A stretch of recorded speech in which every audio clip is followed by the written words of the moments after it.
बिस्मिल्लाहिर्रहमानिर्रहीम। आज का हमारा टॉपिक है स्टैटिस्टिक्स सेकंड ईयर और इसका हम पेपर पैटर्न डिस्कस करेंगे यहाँ पे।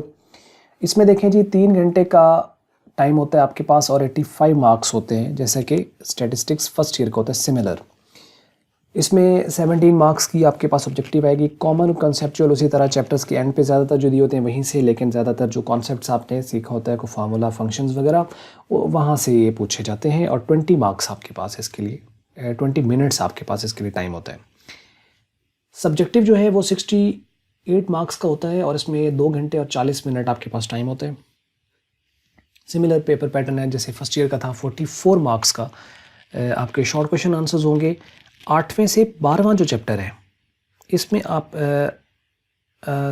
10वें से 12 तक जो चैप्टर है इसमें आपको 12 क्वेश्चन आएंगे और आपको 8 अटैम्प्ट करने हैं। 16 मार्क्स के 2 नंबर का एक होगा। 10वां 11वां और 12वां इन 3 चैप्टर्स में से आपको 12 क्वेश्चन आएंगे और आपको 8 अटैम्प्ट करने हैं। अगला जो पोर्शन होगा वो फिर इसी तरीके से 13, 14 और 15 3 चैप्टर जो हैं इनमें से आपको 12 क्वेश्चन आएंगे और आपको 8 अटैम्प्ट करने हैं। और उसके बाद 15 दोबारा से रिपीटेड है। 16 और 17 इनसे लेकर आपको 9 क्वेश्चन आएंगे और आपको 6 अटैम्प्ट करने हैं। ये 12 नंबर के होंगे। तो 16 + 16 + 12 = 44 मार्क्स के आपके शॉर्ट क्वेश्चन आंसर्स होंगे।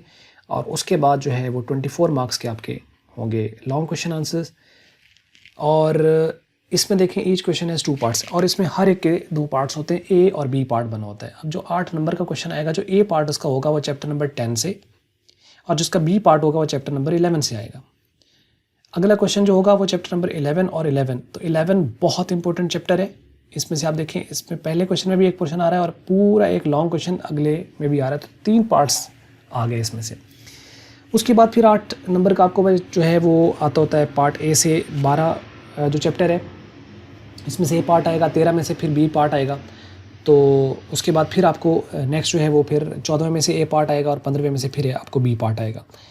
और फिर अपना नेक्स्ट जो है वो 16 में से ए पार्ट और 16 और या 17, यानी या तो दोनों पार्ट 16 में से होंगे या फिर 17 में से कभी कभार लिया जाता है, क्योंकि आपको पता है वो डेफिनेशंस का है, तो इसलिए ज़्यादातर इसमें से नहीं आता, लेकिन आ भी सकता है, लेकिन ज़्यादा 16 के चांसेस होते हैं। तो इस तरह 5 क्वेश्चन आपको आएंगे और कोई से आप इसमें से 3 अटैम्प्ट करेंगे। Don't go for the short cut study. Statistics completely shortcut. Study the don't go for the shortcut, right? Study statistics completely as it is very important for the further study and research. कोई ऐसी field नहीं है जिसके अंदर stats आपके इस्तेमाल नहीं होती है। ऑफलाइन और ऑनलाइन हर एक में अब आपका पता है स्टैट्स यूज़ हो रही है, और रिसर्च के अंदर तो बहुत ही ज़्यादा। और रिसर्च का ही असल में इस वक्त टाइम है, जो ट्रेंड चल रहा है वो रिसर्च का ही है। लोगों को अब इस चीज़ की तरफ ज़्यादा है। लोग समझते हैं कि पढ़ाई से लोगों का ध्यान हट रहा है, बल्कि लोगों का पढ़ाई की तरफ ध्यान अब ज़्यादा जाने वाला है, क्योंकि इसके बगैर गुजारा नहीं है।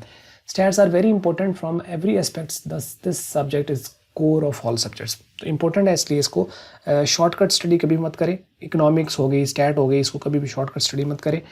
कंप्लीटली स्टडी करें ताकि फ़ायदा हो आपको। ये थी आज की वीडियो। अगर आपको अच्छी लगी है तो आप इसको लाइक कर सकते हैं, अच्छी नहीं लगी तो उसको कर सकते हैं आप डिसलाइक। और वीडियो देखने का आपका बहुत बहुत शुक्रिया।